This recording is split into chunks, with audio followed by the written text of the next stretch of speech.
Hi guys, today we're going to be reading Front Desk Chapter 15. If you have the book, please read along. Honey, we've been thinking, my dad said when I got home from school that day. I was still mad about my conversation with Jason. Maybe it wasn't such a good idea. You watch Front Desk. Clearly it's dangerous, my mom said. After what happened? No, I said firmly. That was not the solution. And besides, who's going to watch it if I don't? I will, my mother said. I shook my head. Dad can't clean all the rooms by himself. He was barely managing it as it was. Even with my mother. And they still couldn't let me anywhere near the maid cart because it had chemicals. Every day, the two of them cleaned until well past sunset. But had both lost so much weight. They constantly had sweat stains on their shirts and smelled like Clorox. I can manage by myself, my dad insisted. No, you can't. I turned to my mom. Sorry, Mom, I'm not giving you my job. The front desk was my chocolate notebook, and I was not letting it go. No way. I plopped down on the front desk stool and gave out the wallpaper at the spot where the security camera was supposed to go. Why can't we just tell him he has to get us some security cameras, or else? I asked my parents. Because he knows there's no or else, my dad said softly. I bit my lip. It's just so unfair, I said. Mother sighed. She walked over to me and put her baby hand on my shoulder. We're immigrants, she said. Our lives are not fair. My dad nodded. We have to try, he said. We have to try to accept our fate. My parents were always going on about fate. Sometimes I even wondered if fate was just this thing some adults made up to make themselves feel better. Like the tooth fairy.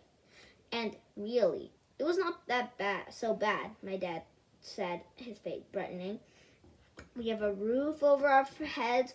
We have each other. That's right, my mom said. It could have been a lot worse. Look at Ming, my dad added. He didn't mention the loan sharks because he didn't need to. But he didn't need to. We were all thinking it. My parents let me keep my job, but only after I told them I would make a sign saying security cameras installed and put it up in the front office. Even though we didn't even have any security cameras, people could just think we have a security camera. Billy Bob, one of the weeklies, came out to the front office. He pointed at the sign and asked, "Where's your new security camera?" I looked down at my hands. There isn't one, I admitted. I told him about Mr. Yao and how he rejected all my ideas because they were too expensive. Billy Bob sighed. I'm sorry to hear that, he said. But you know what? Come here. Let me show you something. I followed Billy Bob out to the parking lot. The two of us stood in front of Billy Bob's old blue station wagon. See the sticker on my car? Billy Bob asked, pointing to a shiny sticker on the driver's side window. I squinted at the words. It said, "Don't touch. Alarm security system installed." Billy Bob leaned over, cupped his hands, and whispered in my ear, "There's no alarm system." I smiled. Later that day, a small hatchback pulled up beside Billy Bob's station wagon. A Chinese guy came bouncing out of it, running up to my dad and shaking his fan furiously. He told me he was a friend of Uncle Ming's and asked if he could stay for the night. Any friend of Uncle Ming's is a friend of mine, my dad smiled. That night, my mom prepared dinner. Uncle Lee stood next to her, beaming at the sweet and sour pork, rubbing his hands while the wok sizzled. I haven't tasted it yet, and I know it's delicious, he praised my mother, who blushed with pride. Thanks, my mom said. You don't know what it's been like for me the last few months, Uncle Lee said. He told us about how he met Uncle Ming working in the kitchen of a burger place. All day we would make juicy burgers for the customers. You know, the kind with real thick beef? My stomach nodded. That's why I took the job, for the burgers. But for lunch, you know what the boss would give us? A sandwich of 2 slices of white bread and some mayonnaise. The whole thing was white. No meat? My dad asked. No meat. No lettuce, my mom said, popping a spring roll onto her mouth as she sat down. How about tomato? I asked. Nope, just white on white. Day after day after day. White on white on white? That's not a sandwich. That's an envelope.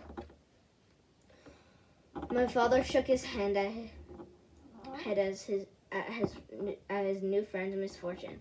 So you know what I did? The man asked, leaning in as if he was telling us a secret. What? Every day I made a delicious burger and wrapped it up carefully. I put it in the bag and threw it in the trash. He said that then every day after work, I'd go and find it. You what? My mother dropped her chopsticks. Everybody stopped eating.